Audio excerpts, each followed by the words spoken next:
ഓം നമോ ഭഗവതേ വാസുദേവായ. ദശകം 15, ശ്ലോക 2.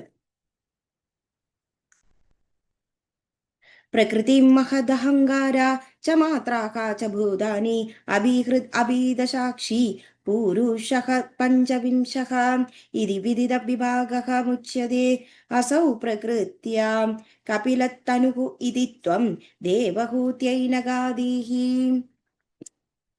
പ്രകൃതി, മൂലപ്രകൃതി, മഹത്, മഹത്തത്വം, അഹങ്കാര, അഹങ്കാരത്തെ കൊണ്ട്, ച കൂടെ, മാത്രാഹ അഞ്ച് തന്മാത്രകൾ, ച കൂടെ, ഭൂതാനി പഞ്ചഭൂതങ്ങൾ, അപി അപ്പോൾ, ഹൃദ് മനസ്സ്, അപി അപ്പോൾ, ദശാക്ഷി 10 ഇന്ദ്രിയങ്ങൾ, പൂരുഷഃ പുരുഷൻ, പഞ്ചവിംശക 25 ഇതി ഇപ്രകാരം, വിദിത സംഖ്യതത്വം, വിഭാഗ വിഭാഗത്തെ, മുച്യതേ മനസ്സിലാക്കിയ, അസൗ ആള്, പ്രകൃത്യ മായയിൽ നിന്നും വിട്ടുമാറുന്നു, കപിലത്തനുരിതി ഇപ്രകാരം കപിലമുനി, ത്വം അവിടുന്ന്, ദേവഹൂത്യൈ ദേവഹൂത്യയോട്, ന്യഗാദീഹി ഉപദേശിച്ചു.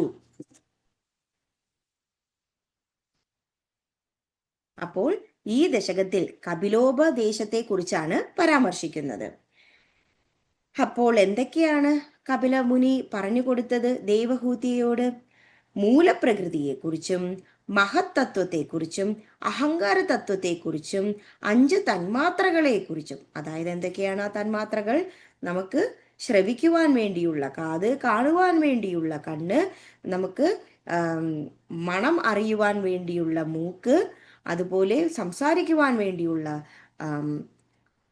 വായ, അതുപോലെ നമുക്ക് സ്പർശനമേൽക്കുവാൻ വേണ്ടിയുള്ള തൊലി.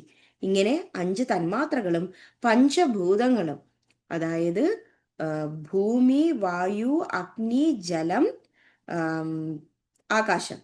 അതുമാത്രമല്ല, അതിനോട് ചേർന്ന് നമുക്ക് മനസ്സ്, അതുപോലെ 10 ഇന്ദ്രിയങ്ങൾ. എന്തൊക്കെയാണത്? 5 ജ്ഞാനേന്ദ്രിയങ്ങൾ, 5 കർമ്മേന്ദ്രിയങ്ങൾ. അതിൻ്റെ കൂടെ തന്നെ പുരുഷനും ചേരുമ്പോൾ ഇത് 25 മാറും. അപ്പോൾ ഇപ്രകാരമുള്ള സാഖ്യതത്വത്തെക്കുറിച്ച്, ആ വിഭാഗത്തെക്കുറിച്ചും മനസ്സിലാക്കി കൊടുത്തു. അത് മാത്രമല്ല, ഈ പ്രകൃതി എന്ന് പറയുന്നത് മായയിൽ നിന്നും വിട്ടുമാറുന്നതാണ്. അതായത് അവിടെ മായയെ വരുന്നില്ല. അങ്ങനെ ദേവഹൂതിയോട് ഉപദേശിച്ചു കൊടുത്തു കപിലമുനി. പ്രകൃതി മഹദഹങ്കാരാശ്ച മാത്രാശ്ച ഭൂതാൻ അപി ഹൃദബീദസാക്ഷി പുരുഷ പഞ്ചവിംശക ഇതി വിദിത വിഭാഗോ മുച്യതേ സൗ പ്രകൃത്യാക കപിലത്തനുരിതി ത്വം ദേവഹൂത്യൈനഗാദീഃ. സർവത്ര ഗോവിന്ദനാമ സങ്കീർത്തനം. ഗോവിന്ദ ഗോവിന്ദ നാരായണ അഖില ഗുരോ ഭഗവൻ നമസ്തേ.